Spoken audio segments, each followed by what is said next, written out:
Hello, and welcome to another episode of Simply Be Simply Me podcast with your host, me, Nakeisha Smith.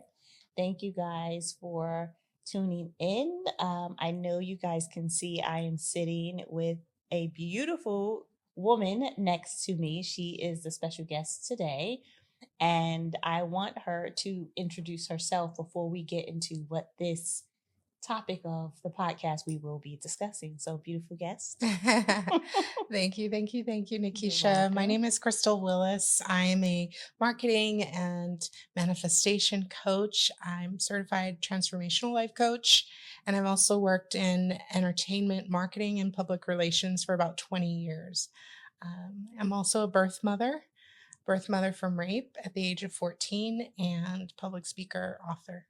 Okay. Yeah. I love how she gave all of her many titles and many hats that she wears, but she also just almost did a little plug of what this topic is about. So, this episode is actually the part two of the adoption episode. I believe it was episode two or three. No, or it may have even been episode one where I shared that I was adopted. And that episode was something that was just organic. It was not something that I had planned to share in that episode. It just happened. And sharing that episode then opened up a world of connections with other amazing women who shared their stories with me or wanted to share their stories or journey with me. And Crystal just so happened to be one of the individuals. When I read her story, it just definitely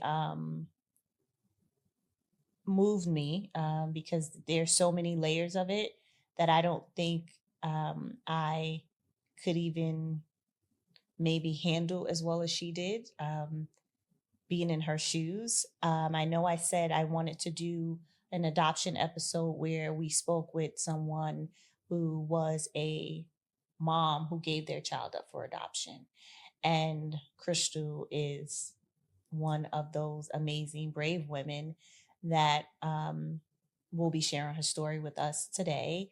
And we have tissue ready, just in case, Yes. because I think the conversation will lead to some emotions, good, some maybe emotional triggers or something that we don't even know may spark something in us, because we're going to be speaking as two women, but from totally two different perspectives. I'm a child who was adopted, and she's a mom who gave her child up for adoption. So it's going to be a very authentic Yeah. conversation, because I don't think she really knows my questions, and I don't even know if you have questions for me. So, Perhaps. all right, let's just get into it. All right, so Yes. do you want to share with the audience what made you come to the decision to say, hey, I'm pregnant and I'm going to have this child, but I'm going to give this child up for adoption? Yeah. So this question I love to talk about because it gives people hope. I think there's a lot of women that, or young girls, even like in my situation, that struggle with understanding what their options are. Mm, And adoption is one option that we don't really talk about a lot, even mm, particularly in the Black community.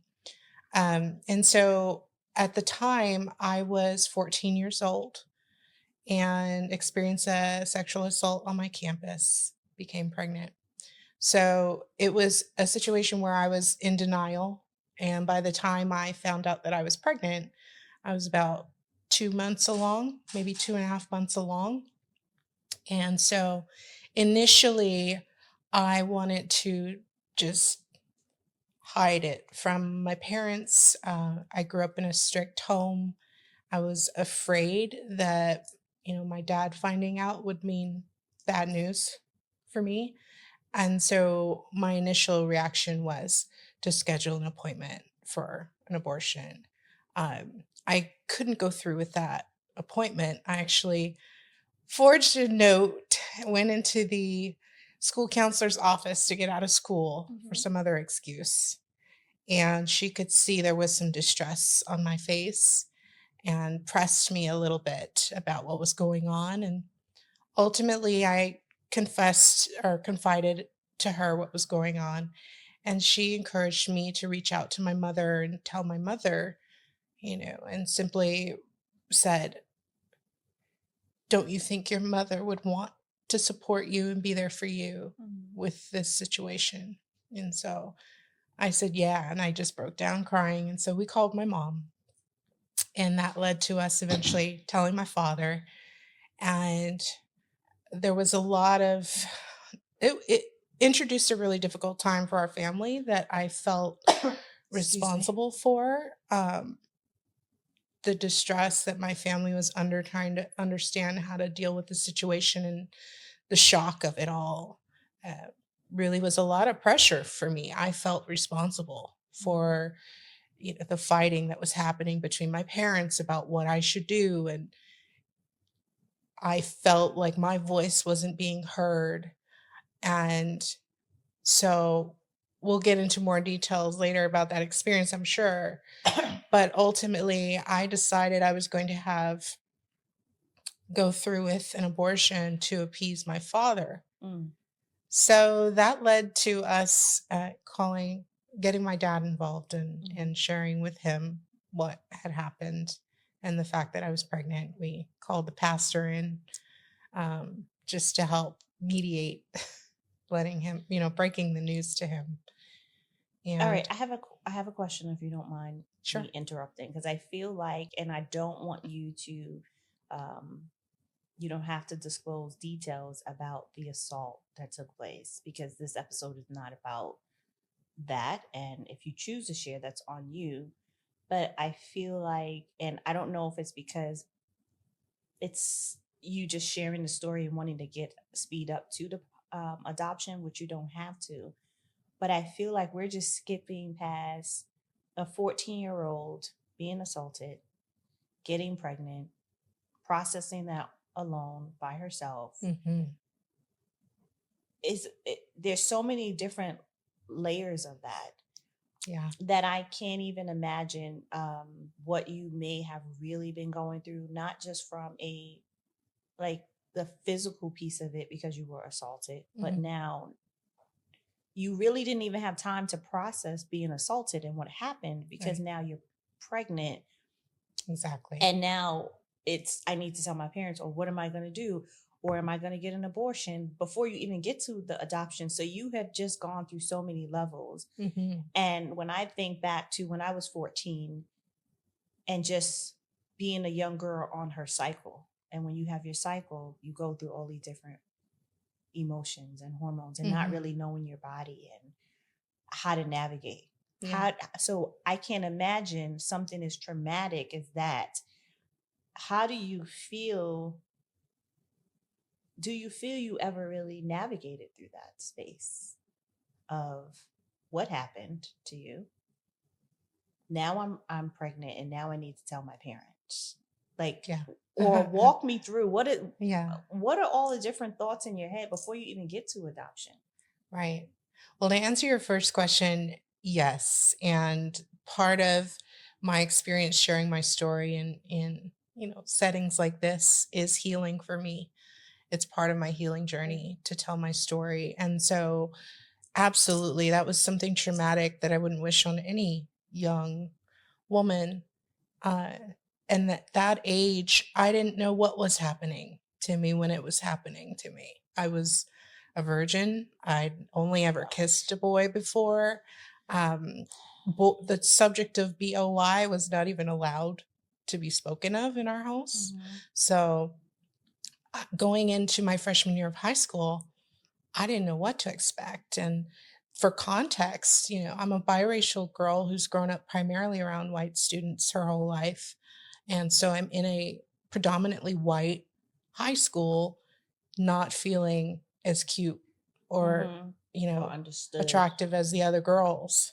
And so I unknowingly was in a very naive and vulnerable position. And an older student on the campus took advantage of that situation. And so, me finding out I was pregnant, I was in denial. Me and my girlfriend went to Planned Parenthood, and uh, after me missing 2 cycles, she was like, "I think we should go." Mm-hmm. And so, when I found out, I was in complete shock. Um, my best friend just started bawling, but I didn't even like, it was complete shock to me. And you're right. It went from me having this experience, not knowing what to make, not knowing what sense to make of it, having, that visual in my mind, that out of body experience, Mm-hmm. and just kind of feeling numb afterwards, to then finding out this and automatically shifting into, I've I've got to fix this. I've got to hide this. I've got to, I can't let my dad find out. Um, and that was a really scary place to be as a 14-year-old girl who really had no experience with making adult Decisions, decisions, yeah. and additionally, I'd always wanted a family. I've always wanted kids. I've been playing with baby dolls since I was little, Mm-hmm. and actually writing in my journal and praying to start getting my period. And so it was interesting how that um, situation materialized for me, but I definitely didn't think at that moment that I was strong enough, that I was physically capable, emotionally capable. I didn't know what the process would even look like, me giving birth Mm-hmm. or being pregnant, period. Um, so, in some ways, I was excited For which part? to know that I could potentially be having a baby. Mm. There was a small part of me that was like, wow, I could potentially be having a baby. And then the rest of me was just like scared Like, out of my oh my mind. Like, God, I could really be having a what am baby. I What am I gonna gonna do? do? And so yeah, it went from, feeling traumatized over this experience and wanting to deny it ever happened, to then not being able to deny it at all.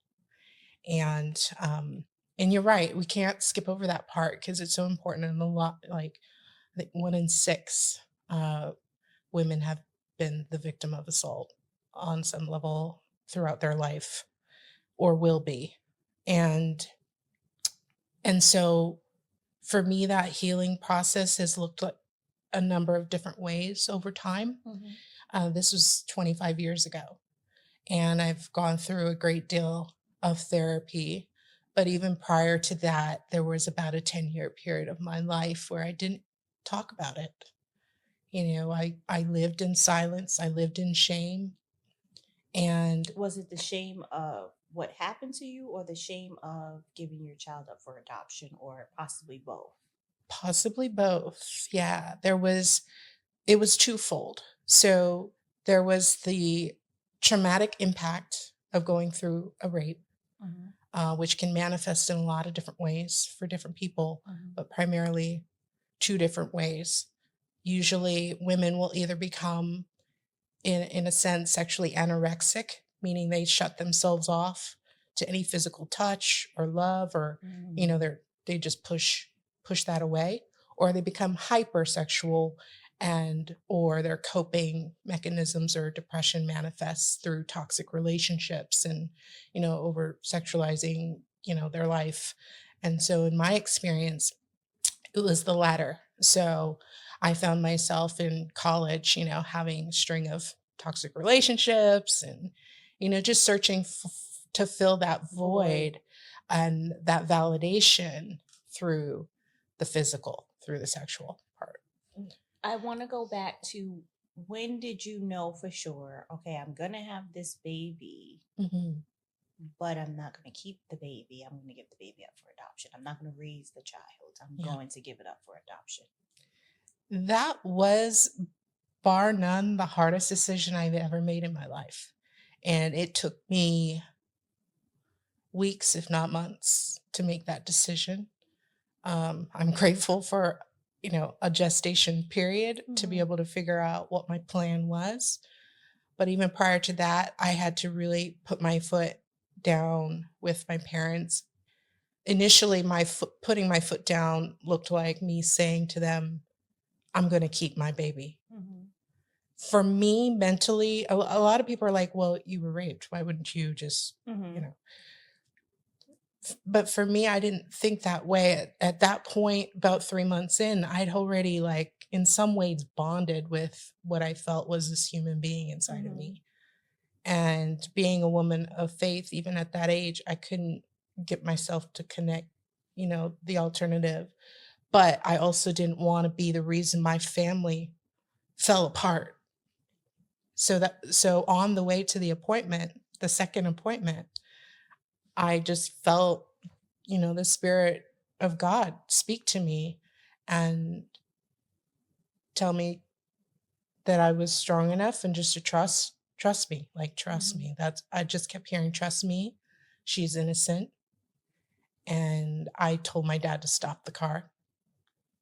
And I don't know what I'm going to do, but I'm going to have this baby. And so that was the day I made the decision to give birth. Then at that point, I went to the doctor's appointment that day. We told the doctor, we're not doing this. We're getting prenatal vitamins instead. And then I went to a pregnancy options counselor, but it was an adoption agency. Okay. And the adoption counselor there helped me explore my options, whether I would parent or place my daughter in an adoption. Yeah. So that process took a few weeks. It really, as simple as it sounds, it boiled down to pros and cons. Yeah, I was just gonna say, so Yeah. now you're there and you decide, pros and cons. But again, and I don't know if it's because of the time, I just feel like there's so many layers of this because even to have the courage to tell your dad, who at 14 years old, like dad is dad, like, Mm-hmm. Yeah. I know I can't imagine my 14-year-old daughter telling my husband she's not doing something, Mm-hmm. like dad, Yeah. like she, That was the first time ever, first time ever in my life. We're talking about a Mhm, Marine, mhm. Oh, my that dad's makes a it even Marine. worse. Yeah. And, like I said, I was raised in a very strict household. Like I wasn't even allowed to paint my nails. Wow. So Like, that just shows me yeah, your courage, but also you had the blessing and the cover absolutely. of God over you. Absolutely. Because I can't imagine just even my any of our children, just even my husband saying, "Hey, go take out the trash," and at 14 they even turn around and say, "No, I'm not taking out the trash." Mm-hmm. You are like, "Stop the car. Mm-hmm. You're not gonna I'm not going forward with getting an abortion." Yeah. That is a whole nother. It was a calling, Nakeisha, and I didn't know at that time the fullness of what that calling would be, but it was deeper even than, her amazing life and bringing her into the world, but also now being able to connect with people like yourself and seeing just minds change, hearts changed, options opened, eyes opened to the possibility that adoption can be a solution. It's not easy. I was just gonna say, and we're gonna get into that. Yeah, I was just I don't want to make it seem like I know it not. seems like we're saying, oh, adoption is, and you lived a great life now that you gave your child up for adoption and things are great. No, I'm sure as a mom, it had to be a difficult journey for you as you started to express. Yeah. But one of the things you shared with me that I just recently learned about when we spoke briefly was you did an open adoption. Yes. And didn't know what an open adoption was.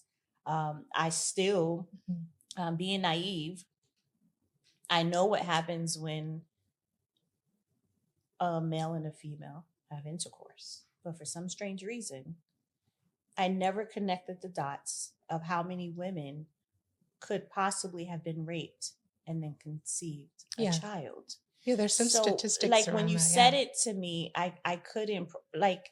I Mhm, feel like the naive part of me just skips over that in my mhm, brain, or I think a lot of people, and I mean, I could be wrong. Behind the scenes, people, you could just say yes or no. mhm. Like, is that something that you would even think of when you hear a woman is raped? You don't connect. Oh, wait, and now she could be pregnant. Like, okay, Or have the baby, or, right? or have the baby. That's even more rare to Just so you guys know, consider. everyone behind the scenes, Secret Agent 1, 2, 3, and 4 are all shaking their head no, that they wouldn't even they wouldn't have even Yeah. thought of it. And I was like, how many people probably don't even really think like, wow, like Yeah. there's so many women out there with your story who either they did conceive and they got an Mhm, abortion, or they mhm. did conceive and they have the child. Yeah, so actually 5% of rapes result in pregnancy, Wow. and only 1% of those women carry to term. But that does mean 1% of us out there have either conceived in rape or are conceived in rape. And I so it's a rare thing. I want to make sure we come back to that 1% Yeah, so I can yeah, share with the audience that statistic and how that shaped and showed up for us once we connected, which yeah. is again, I'll save it. I'll save it for how God works. It's Mhm. so amazing. But But yeah, open adoption, mhm. pros and cons. Yeah. So, Mhm. what is an open adoption, Yeah. and what made you choose an open adoption? Mhm. So open adoption is, as opposed to closed adoption, is where the birth parents or birth mother, birth father, whoever's involved, Mhm. relinquish the parental rights to the child to an adoptive parent or parents. And they agree to maintain a sense of openness about the fact that the child is adopted. Now, whether or not they have any level of interaction, visitation, photos, phone calls, anything like that, the the parties make an agreement. Okay. They decide what level of interaction they will have with the child. Is this before the child is born? Typically, Okay. yes. Yeah. So in my case, around month 6 of my pregnancy, I made the decision to move forward with open adoption. And the adoption counselor provided me with basically a book, which was the adoption pool available in my region at that time. So I was able to actually look through basically a catalog of parents who had done home studies, hopeful parents who Mm. had presented, what their jobs were, their age, their marital status. Some of them were LGBTQ couples, some of them were older couples who couldn't conceive. It was a mixture Okay. of different types of hopeful parents, and so I had very specific criteria that I was looking for at the time because I was a Christian. I wanted my child to grow up in a Christian home. Mhm. I wanted them to be with a traditional heterosexual couple. Mhm. And I wanted them to be stable. I had moved so much in my life as a kid. We moved cities almost every year, Well, sometimes that's twice a because of year. your dad being in the Marines, or Well, my parents are nomadic. mm. He was a veteran, so he was out, but my parents were just a bit nomadic. Okay. Um, yeah, so those were my basic criteria. I wanted them to be the type of couple that would stay in one city or stay Okay. put, you know. So I didn't find anyone the first go round. Oh, I Um, didn't realize that. and I was like, I just nothing's resonating with me. I don't really feel any of these folks. And then out of the blue, I got a call saying a new couple entered the pool and I should take a look because they might meet my criteria. And sure enough, they did. And so we set up a meeting and they were shocked. They had literally just entered the pool about a week Wow. prior. So, yeah. Okay. So, So I didn't know about open adoption because I was just placed into, and I guess when I think about it, it probably was the same process, but more so closed. closed. Yeah. I was placed into foster care, and I guess the individuals at the place called the individuals who were foster parents and whoever could take the foster kids in at that time, they took them in. And then I guess over a duration of time, I guess depending on how long they stayed with the foster parents, then eventually we were adopted like 7 or 8 years. And when I say we, Yes. it was me and my younger sister. We Mhm. went together to a home, and then we were later adopted. So Mm. I didn't know about open adoption and how that world works Mhm. until you and another woman that I recently connected with walked me through that. So now you have the family you selected before you, and you can say, I, I don't really want to talk about it. You now have the baby. What is that like in that moment? Do you go through moments where you feel like I changed my mind? Because now you have given birth and you see your child. Mhm. What is that like? Did you? Thank you for asking this question. I've done a lot of interviews and I haven't had the opportunity to really unpack this moment in my life. Okay. And so this moment was special. I mean, we pre-planned it. I wanted the adoptive mother to be a part of her birth Okay. and have that experience with me. So um, my mother was there and the adoptive mother was there. And so I labored for quite a while, ultimately ended up requiring an emergency C section. And so my mother was in the room with me, and the adoptive mother was And in the room. now, and I'm sorry, I have to just keep saying this number. So I'm assuming you are now 15. 14. So you're still 14. 5 days shy. Yeah, 5 my days. birthday. Yeah. Our So birthdays now, are close. still 14. Yeah. An assault. Yeah. Pregnancy. Yeah. Need to tell your parents, considering an abortion. God spoke to you. Not even old enough for a job. Yeah, it's I not mean, like I'm yeah. literally like, and I'm gonna keep saying it so people I was a could girl. really Yeah. like process this. And Mhm. now you go to give birth. Birth in general is traumatic. It doesn't matter what Mhm. age, it's Yeah. painful. And now 14, an emergency C-section. Yeah. And this is interesting because so there wasn't anything really physically wrong except that my daughter was overdue. She was a big baby. She was 9 pounds, 1.5 Oh wow, ounces. she was a big baby. Yeah.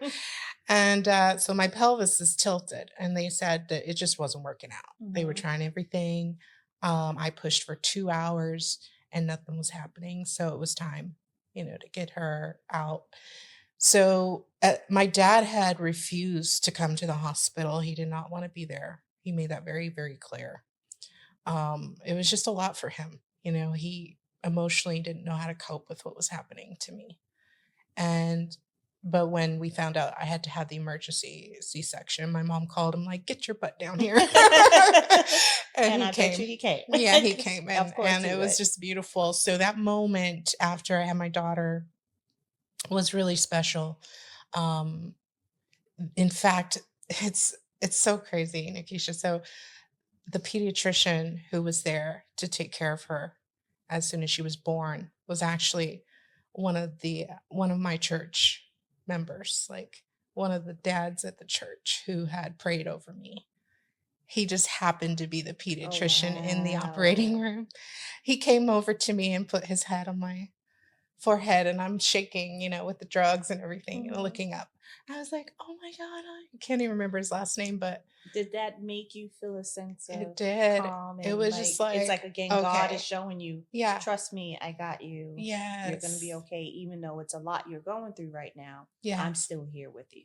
yes. It was reassurance then, first of all, that she would be okay Mhm. and I could be tended to, my body, and so after that, I had 2 days with her in the hospital where she Mhm. was mine, and we shared the same last name for 2 days. I actually chose to breastfeed and bond with her in that moment, um, knowing that we would become detached and I would physically suffer from that because once you a lot of people don't know this, but once you start breastfeeding and if you stop, you just become like Hmm. engorged. It's crazy, Painful. painful, really painful. But I chose that anyway because I wanted that experience with her and whatever medical benefits she could get from it. And me and her adoptive mother had that conversation. And so, yeah, it was unique in that it was so open.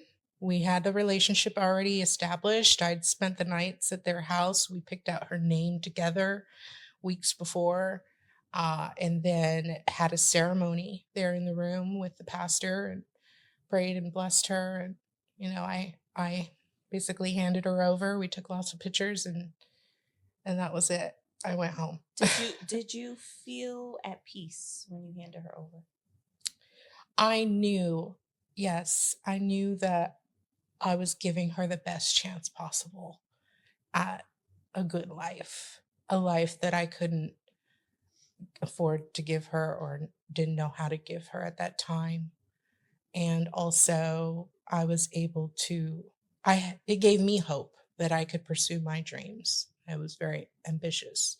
So, for me, wanting to dive into a career in music and entertainment, um, to continue to pursue school and go to college. To continue to be a young girl, Yeah, because I feel like to whatever degree if possible. possible at this Yeah, point, you are a remarkable woman. thank you. And I know that I have endured a lot of things in my life growing up. And I always say by the age of 15, I would say I probably went through things in my life that most adults never go through, will never experience. Yeah. But even with that, I can't even imagine going through what you went through at 14. Like, it's just so many things in that. And for you to do it with such, for me, it sounds like such a grace. It sounds like so much courage and real trust in God. Like, I can't even, I That's commend really you. what it was. I mean, the courage that I have carried through my life is not my own. You know what I mean? I pray for it, and I feel like I get it when I need it, and I needed it big time. Then I mean, just imagine a 14-year-old girl having to ride the city bus across town, an hour and a half one way,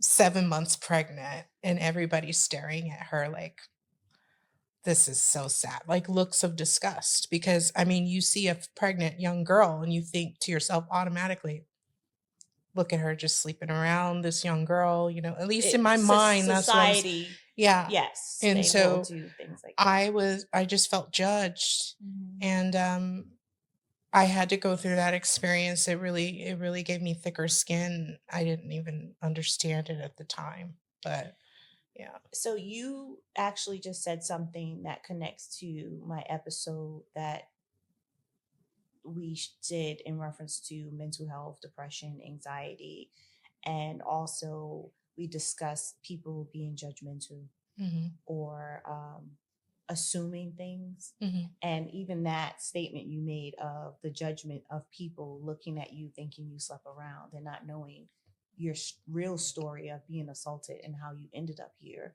and that you trusted God to still say, hey, I'm going to bring this baby into this world because it's not her fault. She didn't ask for any of this, but I'm going to bring her into this world and allow her to have an amazing, great life. And again, I commend you because I know it wasn't easy to make that decision.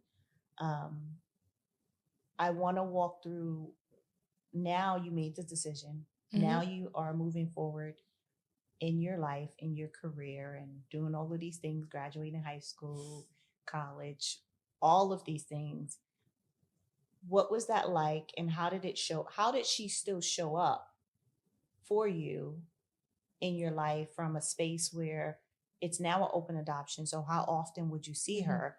How would that impact you when you did see her? Like, Yeah. what was the, when was the first time you actually seen her after you gave her up for adoption? 1 week. Really? Yeah, it was Okay. I'm really grateful for her mom to let me have that experience and check on her and see how she Wow. was. It was 1 or 2 weeks. It was pretty Okay. soon after, and so I got to go up there, visit. My mom or my older sister would be the one to take me to my Okay. visits, and we would visit about once a year. The first year was a couple of times, and then at certain point, her adoptive mother asked for a little bit of space so that they could bond, Mm-hmm. and she canceled a visit, and my heart broke.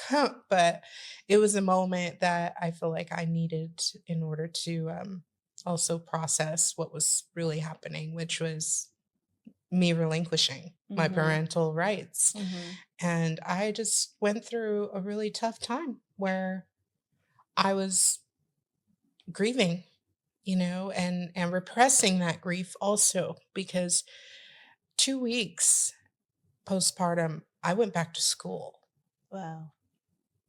and And you I now have to go back to school as if nothing ever happened. is if nothing, mind you, I'm still healing from a cesarean. So this was a really tough time for me, but that level of trauma um, and grief I carried and I just suppressed. I think at that age, it was just too much for me.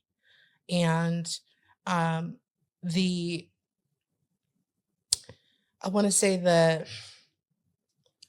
there was no real decision made as to how my emotional needs would be served at that point to heal. Mm-hmm. Like there was no, okay, let's get her into therapy. Okay, let's, do this. It was more so let's just go back to life as normal. Normal and pretend like it didn't happen. Let's Right. just sweep it under the rug. It never happened. Exactly. That again is something that we spoke about in the Hmm. episode of in the Black community.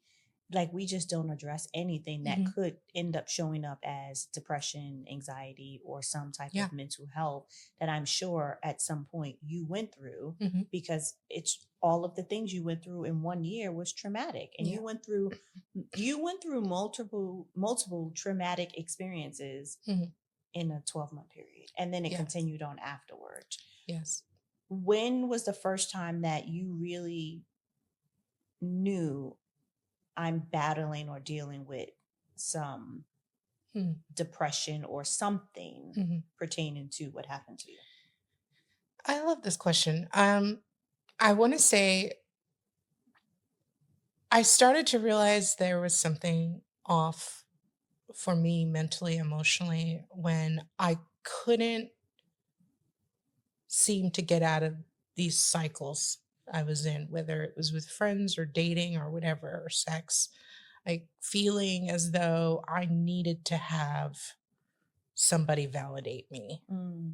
Um, I needed to have this emotional connection too with people, but I was constantly finding myself being attracted to emotionally unavailable men.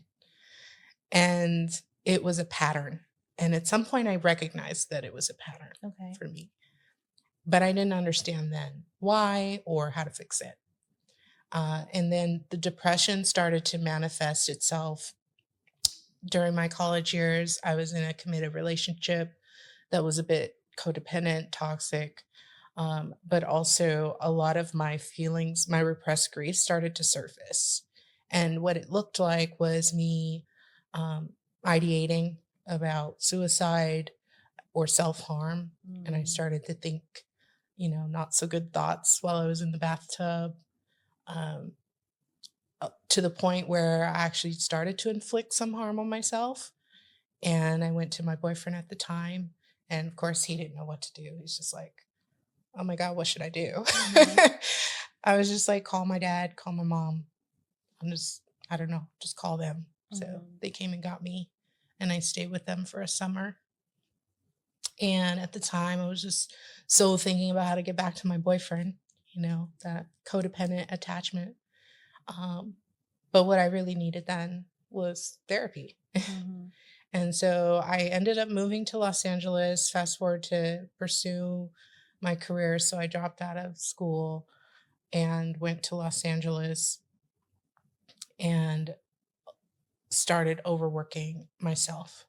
So my go-to, even in high school, when I went back to school, was school full time. I had a job. I was in student government. And then when I moved to LA, full time school, full time job, internship.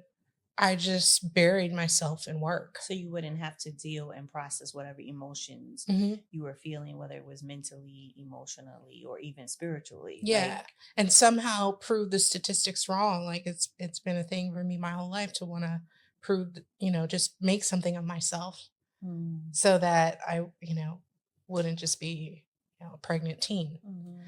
And so yeah, I started experiencing more suicidal ideation and feelings of depression and just having a hard time keeping up with my high functioning lifestyle with work and everything. Dropped out of school again, and finally reached out to the RAIN organization, which is the Rape, Abuse, Incest National Network. Mm. They run the 24-hour sexual assault hotline. And no matter when your assault happened, you can call them and get anonymous support. I have a And question. yeah, How old were you when you did that? it was 10 years later, at least, so I was 24. So it took you 10 years to really sit, process, acknowledge that I was raped 10 years ago and Yeah. really speak about it. Yeah. And I've never experienced that. But I'm going to assume that that's a real thing for women who have been raped, that they don't really, they block it out, but you can only block it out for so long because it's going to show up and resurface in your life. And again, I'm making an assumption based on you saying that it took you 10 years to Yeah. really acknowledge that I need to get it out and say to someone, this is what happened to me. Yeah, that's very common actually, for women who've been assaulted to live in silence. And there's a number of factors that play into that. Um, some of which include, people not believing them. I went to the police and told them my story, and they were just like, well, it's his word against yours. So, Wow, what, I didn't even yeah, I didn't even, again, because I know yeah, we weren't going to speak on it too deep about your assault, but I didn't even realize that you yeah, went to the police and they yeah, didn't we believe you. did. My parents and we did report it.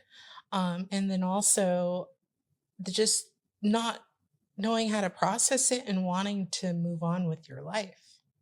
And that's where a lot of women end up silent, is either just that isolation, that shame, and Mm-hmm.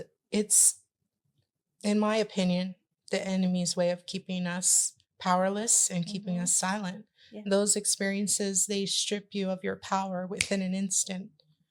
That's why it affects people so emotionally and mentally throughout their Mhm. whole life. It impacts their life in so many ways. And it's just feeling powerless in that moment. So now, 10 years later, you reach out to this hotline. Mhm. During those 10 years, are you still seeing your daughter? I am. I am. And back to your question, it was tough, those visits, as important as they were to me. And I think for her, it was hard to then see her again and hug her again and watch her smile and play with her hair and everything, and then have to leave. Yeah, so I'm sorry. And I hope it doesn't trigger any emotions. But again, I'm trying to, and if it does, we could. No, I'm glad we're getting a little vulnerable. It's getting juicy. So now Yeah. you see your daughter, and whether it's in a setting, you go to her, she comes to you, and now you see her. What do you feel in the minute you see her? Just falling in love all over again. I mean, And how just long was, when you would um see her, how long would you spend with her? so the way we would do our visits, because there was a bit of distance and I really wanted to get a feel for their lifestyle, just how Mhm. they were doing, how they were living. Not that it would have made a difference because you can't undo that decision really Mhm. once it's done. Um, I would stay the night. We would have, they would make a bed or, Oh, couch or wow. pallet for me in their back room, and I would stay over for the weekend. Is that normal? Like, Probably not, okay. but like I said, we'd established a relationship prior to Okay. her coming into the world, and so they were very So sweet. you They're would very sweet people. stay the night or just the weekend? Sometimes a night, sometimes a weekend, whatever made sense, typically for whoever was coming back to pick me up. And then once I was old enough to have my own car or drive, I could do that. But yeah.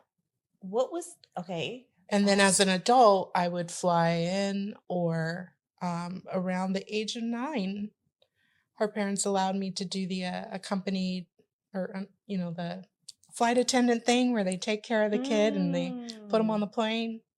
They actually let her come visit me in California Okay, this one is time. actually perfect because my question now, at what point did she know that she was adopted and that you really were her mom?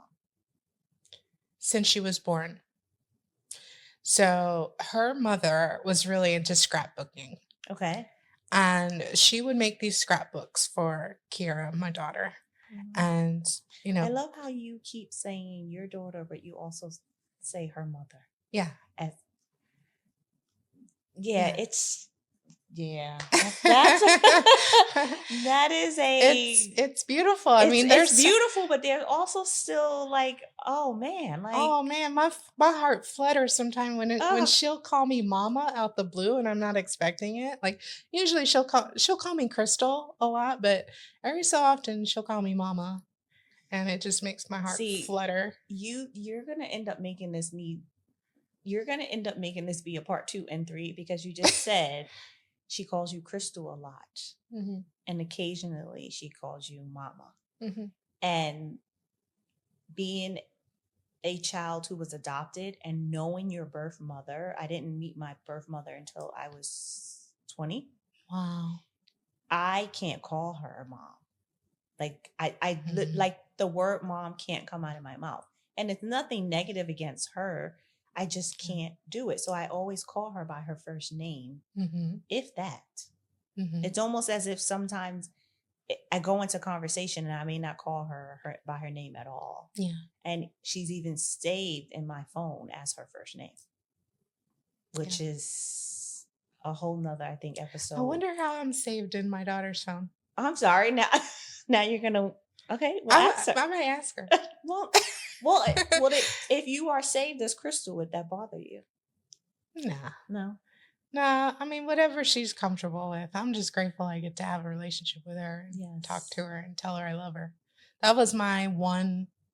Remember, I talked about criteria? That Hmm. was my one thing I had to have. That's why I chose an open adoption because I never wanted her ever in her life to not know that this decision was made in love and that I wanted her. I just wanted her to have the best life she could have. Okay, I have a couple of more questions for you. Do you have any other children? No, she is my only child. Did you make that decision because that was a choice you wanted to make, or you just couldn't? No. I say that because now learning more about open adoption and meeting another woman, actually from my church recently who did an open adoption, she actually had a son, did an open adoption, and then years later had a daughter, and she kept her daughter. And she said that's a whole different battle because now she's older, she's married, circumstances are different, but there's a level Mhm. of grief with that. So for you, Yeah. why didn't you have any more children? Your guess is good as mine. Oh, you don't have. I mean, Okay. Did well, you want to? yes. Okay. I've always, as I mentioned, I've always wanted a big family and my own family and children. And I was married for a few Mm. years, and unfortunately, that didn't work out. But we tried, and Okay. I've tried with other long-term partners of mine. And I don't know if it's just God's protection and provision and making sure that I don't have a baby with the wrong person, That could be the case too. or if it's just simply that that was my one and done. I don't know. Um, Do you know, and I don't know if you and your daughter have ever had this conversation, but has she ever expressed to you what she feels in reference to, yes, she may have grown up in a loving home, but she still knows that she has you, you love her. And she also went through, I'm sure, the same experience of she sees you and she's happy, but now when you guys part ways, what is that like, or what was that like for her? Has she ever expressed what it was like to be a child, hang out mhm. with my Yeah, birth mom, and then I have to leave her? yeah. I think we've both gone through periods of emotional dissociation where we detach emotionally Mm, in order to cope. Yeah, that's a real thing. I mean, the dissociation piece of it. And then also when we feel really drawn and bonded with each other and, like really it's kind of a older sister, younger sister dynamic between okay, us, which is I can really see special. that. Um, but yeah, she's expressed when she was younger, she went through a period where she would tell her adoptive parents like you're not my real mom and I want to be with my real mom, and then there was periods where she didn't really want to deal with me, you Do you know. think she went through periods where she felt angry at you or not understanding, even though, yes, you chose to do open adoption and you chose to have a loving family to make sure that you were Mhm, still in the mhm. picture, but do you feel that she really understood that? It took her a while. I mean, there was and she's probably going to watch this, but there was a time she was growing up in her preteen years where she would kind of play both sides, a little young, Mm-hmm. youthful Mm-hmm. manipulation, like, should I go to my adoptive mom with this or should I go to my birth mom with this? And Mm. kind of pit us against each other in a way, but we were always united. We Okay. talked Okay. about how she was being raised and her parenting and all of that. Like whatever issues she was having in Mm-hmm. school or whatever she was asking for. And we would agree on certain things or how we were going to. So it was really kind of a co-parenting Parenting in a thing. way, Okay. very unique. Okay. And so I really appreciated that, but I also always respected it. So it was like whatever your adoptive parents say, like Mm-hmm. that's what we're gonna do. Right? It's not up to me. You got to talk to your mom about that. You And know, she would do it, but probably feel. yeah, she might have felt some type of way. I don't know, but I know um, we when we first connected, and it wasn't a long period of time because I didn't want us to have too much conversation because I wanted all of this to flow and be organic. mhm, And I remember there were some things that I said to you, and you said to me, would you be open to speaking to my daughter? Because I'm sure there's things that she feels mhm, that she would never share with me, mhm. um, because she is the child of someone who Yeah, I mean, is as the adopted. adoptee, I wonder sometimes about some of her experiences and thought processes around the whole thing. I think that her being able to have an open conversation with someone else who was Mm-hmm. adopted might be might be good for her. But um, for sure, this experience is healing for me, and even just that going back to the question about fertility and wanting more kids, I have struggled with that. Mm. I've struggled with the emotions around infertility, and immerse myself in that world and that community.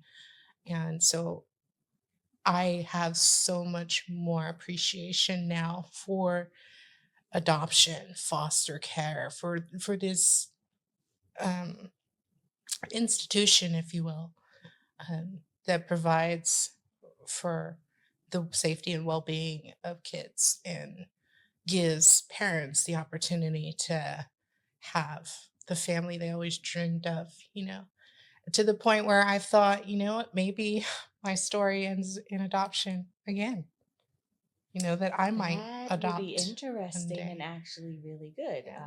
I think, again, I shared my adoption, but I shared it because it's like, I feel like people speak about adoption and they speak about it so generic, like, oh, yeah, I'm adopted, or foster care, like it's just a generic topic and not something that we really speak about from all levels of even the piece where the adoptive parents, they struggle Mhm. because I know that they go through a period when they do share with the child that you're adopted, that the child at some point will Mhm. say, you're not my real parents. And they Yeah. will either lash out, not want to listen to them, because that child is now struggling with a sense of not belonging, Yeah. or sometimes a sense of not knowing, because some people are adopted and they never get to know who their birth mom is or birth dad is. Like they never get that closure of where they really came from, if that makes sense. So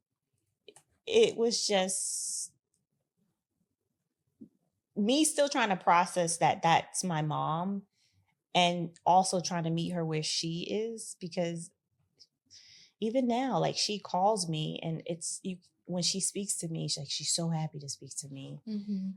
I remember I called her for Christmas, and when she heard my voice, I remember her saying, because people call me Keisha for short, Mhm. and she was like, Keisha, oh my gosh, I'm so happy. It was almost as if it was the greatest birthday gift, I mean, Christmas gift she received for the day, because I'm probably the one child she speaks to the least. Mhm. Um, and again, she didn't do anything to me. I'm not mad at her. I just don't know her. But Mhm. I also don't know, and this could be something that I need to maybe sit down with my therapist about. Am I Okay. open to getting to know her? Have I Mhm. ever been open to really getting to know her? Or am I okay with just leaving it the way it is? Mhm. Mhm. And maybe I need to really sit with that, because in this current moment, no, I'm okay with the way it is now, the occasional call, a couple of minutes here and there. But what has been happening to me recently is God definitely has been telling me I need to speak to her more. I need to give her more time. That's what he's been revealing to Mm. me. I need to give her more time. And the time doesn't necessarily mean I have to hang out with her, Mhm. as far as like she lives in New York. So, um, but I can give her more of my time, even on the phone, more phone conversations, because Yeah. I do get a sense now when I do speak to her, she's older and she sounds older. She sounds different. Um, I don't know if now she's starting to, and I could be wrong, starting to suffer from dementia. I don't know what it is, but I know that now the conversations that I have with her now are definitely different. And even though, again, I'm not painting this picture that we have this great loving, like I'm a loving daughter to her, because I know that I'm not, but I'm not mean either. It's just, hey, how are you? Yeah. Generic surface, it's very surface level, Mhm. but the conversations, even surface level, are different now. And God keeps saying to me, you need to give her more time. And I feel like I need to listen to him, because if I don't, I'm going to possibly be in the same situation where I was before, because now, even though I didn't have the greatest relationship with my adopted mother, but when she died, Mhm. that was really hard for me. Yeah. It was tough for me. So now I'm saying to myself, do I keep ignoring what God is telling me to do, Mm. or do I leave it the way it is? Because she could pass away, and maybe if I leave it the way it is, it won't impact me again. I won't Mm. have to deal with grief twice in reference to a mom. Like, there's so many different levels of this, because there's also a piece of having two moms for me, and they loved me the best that they could, but the reality of it is not real. There was no real love there, if that makes sense. Because if I didn't know my birth mother for 20 years, I didn't receive love from my birth mother for 20 years, because I didn't even know she existed. I didn't receive love from my adopted mother because she had her own demons she was dealing with. So if she didn't even love herself, how could she provide me with love? Mm. So now, years later, she passes away. And now I know this woman who is my biological mother, but there's still nothing there. Like there's Well, I don't know if sometimes, like I said, in my situation, how I close myself off, mm-hmm, well, and dissociating myself. I think that's pretty common human trait, to sort mm-hmm, of close yourself off to it. And just perhaps that you have an opportunity, God wants to give you an opportunity to come to know the love that was always there that you didn't feel. Because one thing I can assure you is that um, when it comes to relinquishing your rights to your child, there's nothing about that experience that does not include love. It includes love regardless of whether the child is forcibly taken or intentionally given. And in your mom's case, you were forcibly taken. mm-hmm. Just as a mother, I just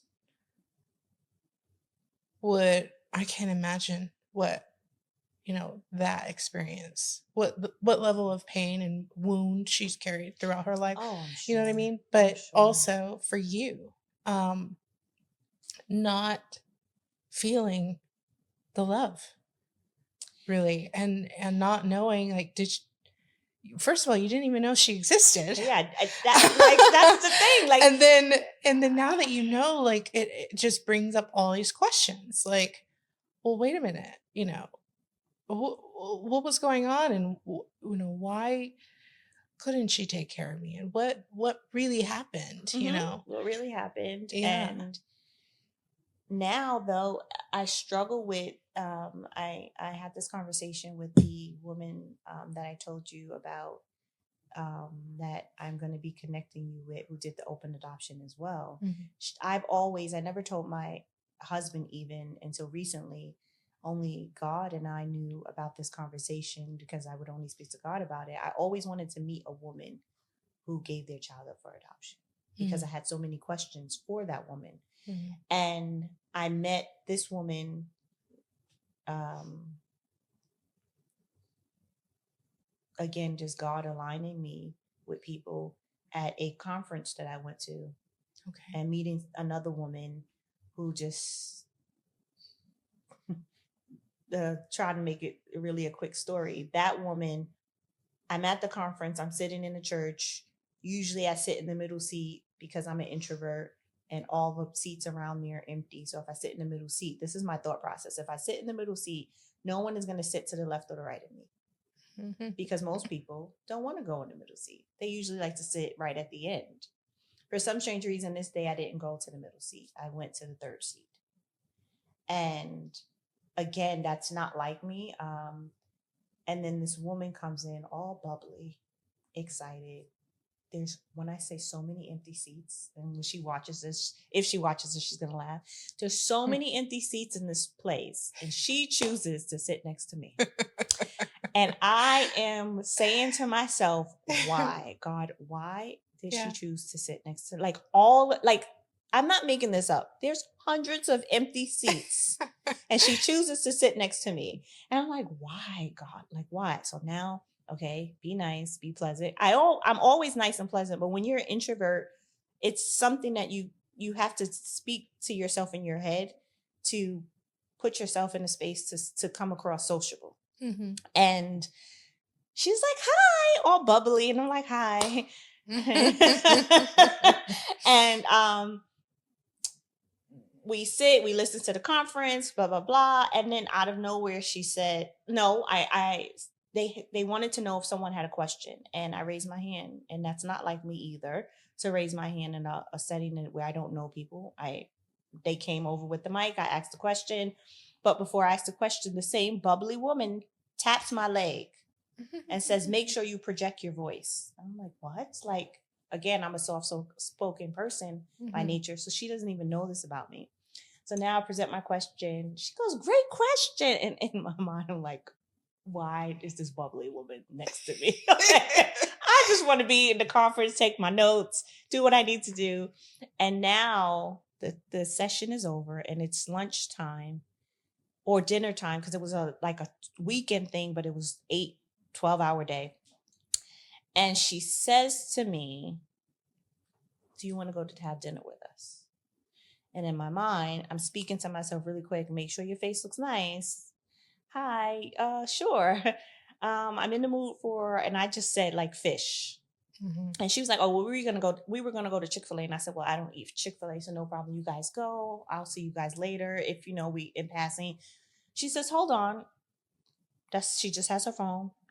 You know what? We're gonna go to this place instead. This place has fish. I just sent it to the group chat of people that were going to meet. And I go to meet. I say, okay, and we go to meet at this place. And I call my husband. I'm like, you're going to be so proud of me. I actually met this woman and she invited me to dinner. I said, yes. I don't know why, but okay.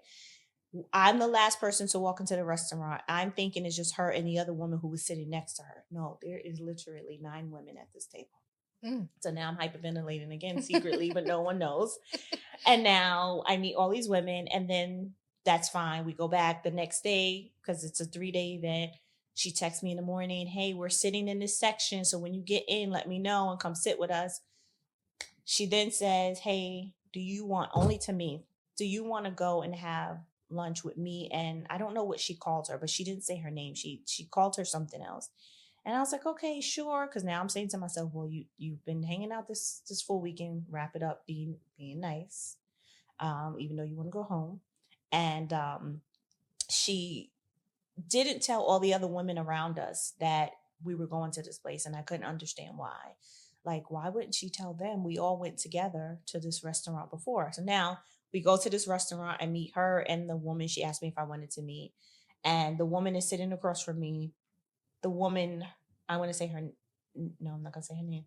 The woman who was bubbly is sitting here. The woman who she wanted me to go to lunch with is sitting here, and I'm sitting here. And we're Okay. just having casual conversation. And the woman across from me says something generically like, something, something, something, adoption son. That's all I hear. Mm-hmm. And then she says it again. And I said, did you just say you have a son and you placed him up for adoption? And she said, yes. Now, the only person who knows that I've ever wanted to meet a woman who placed their child up for adoption is God himself. Because I never even told it to my husband. Mm-hmm. And she said, yeah. And I said, I'm adopted. And she says, I've been wondering this whole time since yesterday, saying to God, how are we connected? What am I supposed to do with her? Like she said, I literally was saying, what am I supposed to do with her? She said this to Yes, you? she said this to me. Oh, What am wow. I supposed to do with her? Because she feels there's something that he wants me to do, but I don't know what I'm supposed to do with her. And she says, and as she starts to take off this bracelet, and she says, I want you to put this bracelet on. And she said, this bracelet is for my son. She said his name. And we both were just like processing like what just happened. The bubbly woman gets up and she says, okay, so I'm going to go home to my kids. And we both are like, well, where are you going? Are you leaving? And she says, my job here is done. And she leaves. And now, and I believe it, people may not believe this, but I believe that God placed that bubbly woman next to me and had me even sit where I would never sit, because he knew I always wanted to meet a woman who gave their child up for adoption because I had questions. Right. And the only way I was going to ever meet that particular woman was through the bubbly woman that I was. Why is she so loud? Why is she sitting next to me? Of course. And that woman actually helped me understand certain things about my biological mother, because I Wow. had some questions. And one of the questions I said to her was, I struggle. Sometimes I call her or she'll call me. And most of the time it's her calling me because I'm honest and truthful. Mm-hmm. She's always so happy, and she speaks to me as if she has raised me all of her life, like as if she has known me all of her life. Like we have walked through life, like how I walked through life with my teenage Mm-hmm. daughter. Mm-hmm. And she said to me, whatever age your mom was when she gave you not gave you, whatever age your mom was when you were placed in the system or taken away from her is the age that she is every time you speak to her. I can relate to that. And I said, that is the most pivotal, important piece of information for me. Yeah. I said, because there's times when I speak to her, I feel like I'm the mom and she's the child, because sometimes I feel like the conversation I'm having with her, she doesn't, I'm going to say kiddish, but she's not a kid and she doesn't speak like a kid, but is definitely much younger than me. And it's hard for me to have that conversation. And it wasn't until she said that it made sense to me, because I believe my mom was maybe 22 or 20. She had kids early, very early. I'm going to say between 21 and 25 is when she had me, or when that experience took place and we were taken. So I always felt like I'm speaking to someone in their 20s. And now it made sense when the woman said to me, whatever age it was that you were taken away from her, when your mom calls you now, that's the person you're speaking to. You are not speaking to the woman at whatever age she is now. You're speaking to the woman that was 20 something or whatever. And that's why she's speaking to you as if she's raised you all of your life, because from that point on, she's had you all of her life. She's had you from birth to whatever age, whether it was 2.5, that you were taken away from her. That's all she knows. And that's why she's speaking to you that way. And I was like, okay, that helped me. And now I can be a little more, I guess, sympathetic to it. Now, you say you could relate to that. Yeah. Why? Yeah, there's been plenty of moments where I have felt like that 14-year-old girl. Really? When it comes to dealing with any kind of, interpersonal conflict or anything, sometimes emotionally, my go-to or nature is to revert back to that teenage girl, or just in terms of how I process things, or, I've had to understand psychologically that because of the trauma that I went through at that age, my psyche really got kind of stuck in that place. And so I really had to learn to parent myself. And that looked like learning emotional intelligence skills. I actually went through dialectical behavior therapy, DBT therapy, just to learn how to process and manage my emotions and stress levels and interpersonal relationships, ask for what I need and want. And I just didn't learn that, because at 14, I went through this situation, and then it was just stuff everything down, go back to life as normal. Let's just continue on.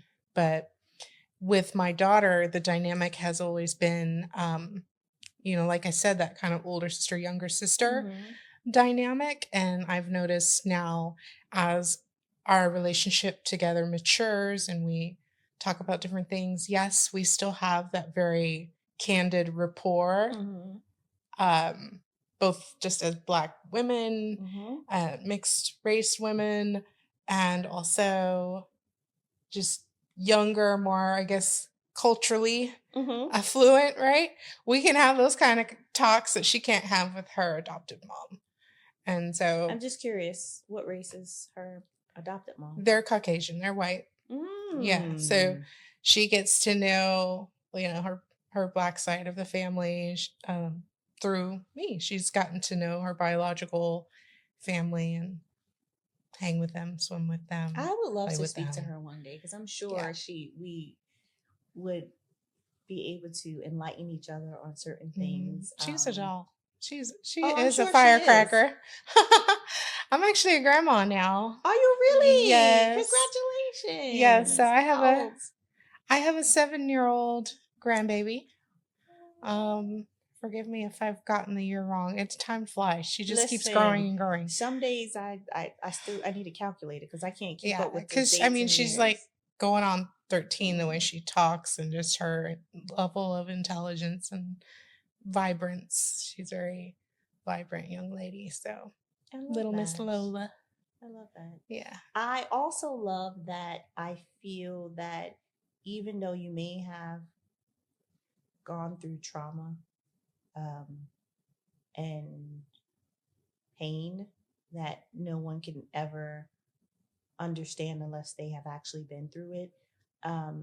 You were just remarkable to me. You were just like amazing. Just even hearing you speak, even I don't know that I could even be as strong or half of the woman that you are in reference to how you navigated all of this in life. And I It commend you. always makes me feel awkward when people acknowledge me in that way.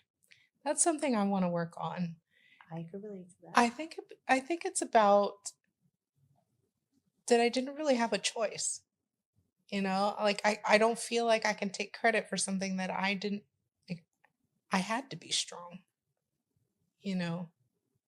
Um but the further along I get in my journey and my healing process, the more I'm able to appreciate my courage and my tenacity and my resilience and understand that it really is part of who I am.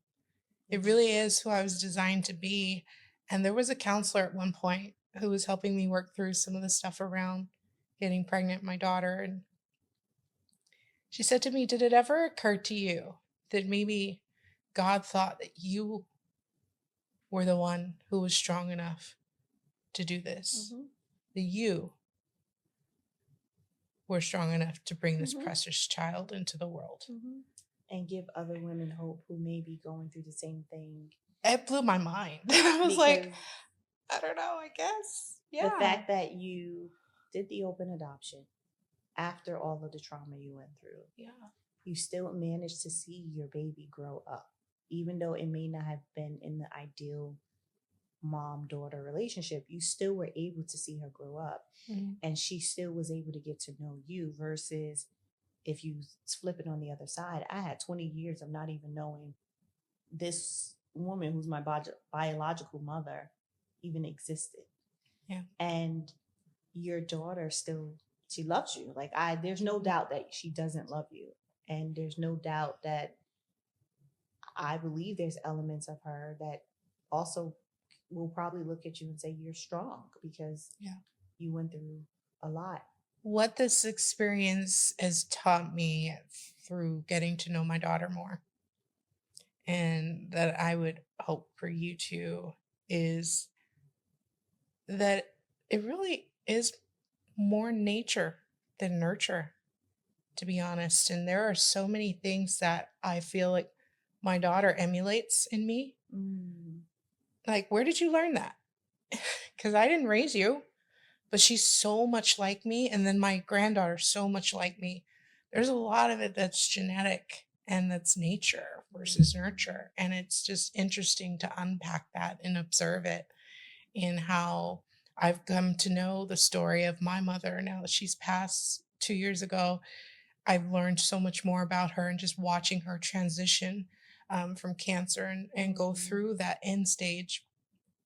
I was there with her and seeing literally how strong she is and how just yeah, just how brave and strong she was. She had 6 kids, all natural births. Wow. Yeah, and my grandmother on my dad's side was a civil rights activist, marching Wow. with Ralph Abernathy and all the guys. Like, Okay. she was out there getting arrested, speaking up, Oh, using her voice. wow. And my other grandmother, they come from a big family, also a very strong woman who, later in life suffered from a lot of maybe dementia or Mm-hmm. other things, but yeah, I come from a line of strong women. I come from a line of brave, courageous women. And often there's so much more about our parents' experiences and traumas that we don't even know. I And agree. unpacking that has been healing for me. It's helped me to understand more about who I am. Okay, And so so, you just did something, Crystal. I'm gonna have to sit with this. So I need to just figure out: am I really at peace with? Okay, I'm adopted. This is my mom, my biological mom. Or have I just shut that piece of me off since I didn't know her for 20 years? Did I ever open up a space in my heart to get to know her? Did I ever, because I can speak about things that I know make me emotional, there's never a moment where I speak about adoption or my biological mom or conversations with her that I ever feel emotional. Mhm. And now it makes me wonder, did I just shut that? Have I shut that piece of me off? The only time I can recall getting emotional, but not even sad, it was more happy, enjoying that piece, was when they showed me a picture, and you just made me realize this. Mhm. When you just said your mom was, part of the civil rights and getting arrested and things like that, based on Mhm. her history Mhm. and learning more about her. There's a picture that was sent to me, and it was of my biological grandmother. Mhm. And when the picture was sent to me and I opened it up, I was Spitting image. my face just lit up. Oh, And I wow. remember it was sent to me via text message. Mhm. It was actually sent to me, I would say, within the last 3 to 4 years, maybe. No, it was Mhm. sent to me probably in the last year and a half, now that I think about it, because I ended up doing a side by side comparison picture of us. Like, I put my picture on one side, I put her picture on one side. But Mhm. I remember when I seen the picture via text, I was touching the phone as if I was real, like I was could really touch her. Aw. And it brought me so much peace. And I felt like, wow, I see myself in her when Mhm. I look at that picture. And then they started to share some of her stories. And when you just said what you said, it made me realize there's someone, either they said she she was connected to someone in the civil rights some way, somehow. I can't remember what it was, but Mhm. just I felt a sense of connection just through this picture. Um, but outside of that, I've never felt any type of emotion of, like, I don't know. I think that's strange now that I say it out loud. Well, part of this journey for you in becoming a storyteller and bringing up this topic and making it something less veiled Mm-hmm. and um, transparent is really powerful. And maybe this is just your unique path and journey to healing. Like I said, each time I tell my story, I feel a little bit stronger. I feel a little bit more that I've taken the power back in my life, Mm. uh, and I can't help but wonder, the lives that it impacts. It definitely Mm-hmm. impacts, and you're going to have such a exponential impact that you don't even know.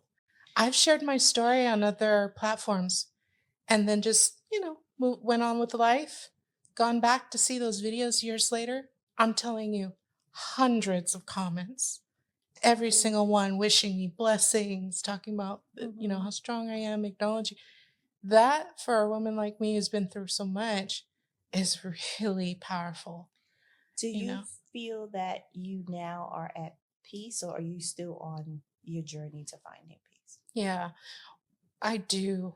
I do feel like I found peace. Um, for me, it's been about learning to own my story and not let it own me. Mm. And then to start to teach others how to do the same through my work as a publicist and my work in marketing and personal development. And then also just seeing, the look on women's faces when they come up to me, or the comments in those YouTube videos, Mm-hmm. of the people that it's impacted or given them the courage to Because speak their you are truth. impacting women from totally two different perspectives. You're impacting women from the space who you can relate to women who have been raped. And you can also relate to and impact women who have given their children up for adoption. Mhm. So you are empowering and inspiring so many women on so many different levels. Um, and you, I feel like, are giving those women a voice. as well. And the children a voice. So I have done quite a bit of pro-life speaking as well. Oh, wow. Okay. And just, I just feel called to be a voice for the voiceless, and having gone through my situation and being very unique in that, you know, most were the 1%, Mm-hmm. uh, that it's important for me to speak to it on all angles. So I'm really grateful. I'm grateful that I've had the opportunity to speak about the adoption experience. I'm grateful as well. So I know we have to wrap up soon, but there's a couple of things I want to share really quick with the audience. So we were supposed to have a therapist on this episode with us who actually is a part of the foster care system, and she um, provides therapy for parents who give their children up for adoption. She provides therapy for children in the foster care system. And as I was speaking with her, and she was walking me through her process of how she connects with children in the foster care system, I didn't feel that it connected to what Crystal and I were going to be speaking about as far as just adoption. I do think foster care is something we do need to speak and address, but I felt like it was a different episode that we needed to discuss that. So I started to share with the therapist, and I'm not going to say her name because of what I'm about to share, but I started to share with the therapist Crystal's story, which Crystal gave me permission to because we were all going to be here together. And when I shared with the therapist that Crystal gave her child up for adoption because she was raped and wanted to give her daughter a better chance at life versus her taking care of her daughter at, or trying to take care of her daughter at 14, the therapist just was in shock. Like it was as if she almost seen a ghost. And I remember saying to her, "Are you okay?" And she said, um, "I just can't believe what you're telling me right now." And I said, "Well, did I say something wrong?" And she said, "No." She said, "I'm in shock because I was conceived by rape." And I actually remember saying, "What did you just say?" And she said, "I was conceived through rape. And I just learned of this a year ago." And I said, I realized early on speaking with you, you weren't supposed to be on the podcast episode, at least not now. But now more so, I feel that we were supposed to be connected because what are the odds that there were multiple women in this Facebook group pertaining to adoption that reached out that wanted to be on the podcast, but I only actually decided to speak with two women, one being Crystal, who was the mom who gave her child up for adoption, and then the therapist. Never in a million years did I expect Crystal to say she had a child and conceived that child via rape and that the therapist would be born out of rape. The way God aligned that is to me a whole nother level that I can't even really articulate, because now I am connecting the therapist who is coincidentally 27 years old. Your baby is 25. 25. So now the therapist and her baby have a place where they can connect because they both were conceived but through rape, which is the 1% that you spoke about earlier. 1%. That it, it's something that I can't even fully articulate and explain, and will. Well, it's powerful for her. It's powerful for me, and I think also for you and other women or children or men who were adopted, to know, regardless of the circumstances, that you are loved, regardless of whether it was a situation, an obligatory situation, or an intentional situation, that no matter what, there's always love. It's the tie that binds us. And so regardless of what the adoption story looks like, you can find the love there no matter what, so whether a child was conceived through rape or through, two people who are passionately in love, or just an oops situation, there's still love there. And even if the only place you can find that love is God, God's got you. Like, God's got you, Well, what a girl. great way to take us out, Miss Yes, Crystal. I didn't even have to yes. say, hey, what piece of advice would you give? But you just gave it. That's it. You are loved. So I want to Yes. just share if women are feeling that they are not sure what to do in the space of being pregnant and trying to decide if they want to give their child up for adoption, we know of an organization, and there's many of organizations out there, but Brave Love is an organization that helps women, if they want to choose this route, not feel ashamed. There's support groups, there's counseling sessions, and then there's also they also have a space where they support children who were placed up for adoption to know that they are loved. Mhm. I also want to be able to have you repeat one more time the hotline that you called when you Yeah, decided to speak about rape, so sure. individuals know that there's help all around and Yeah. support all around. Yeah, whether you're experiencing domestic violence or sexual assault, or whether it happened yesterday or 20 years ago, there's help for you. There's 24-hour hotlines available. So you can just Google it and it'll pop right up. That's what all of the donations go toward, to keep these lines open. These are trained individuals who are there to support you no matter what stage of processing you're in. Mhm. In addition to that, if anyone who's watched the podcast wants to reach out to me directly, they can do so through my website, crystalwillis.com. Okay. And I'd be happy to sit with you or talk with you. So, All right. yeah. Well, thank you guys again for tuning in to another episode of Simply Be Simply Me. Crystal, I think we did amazing with no tears, even though I know they were there, but we held it together. If you guys want to learn again more about Crystal, please reach out to her. She is an amazing, phenomenal woman, and she is loved. And I can go on and on and on, but I appreciate you all. Continue to send in your questions. We're not going to do Q&A today. I think this is enough of us answering our own Q&A questions for each other. But I appreciate the support. Continue to like, subscribe, and share. And remember to be a blessing to others. Thank you. Bye. Thank you for having me.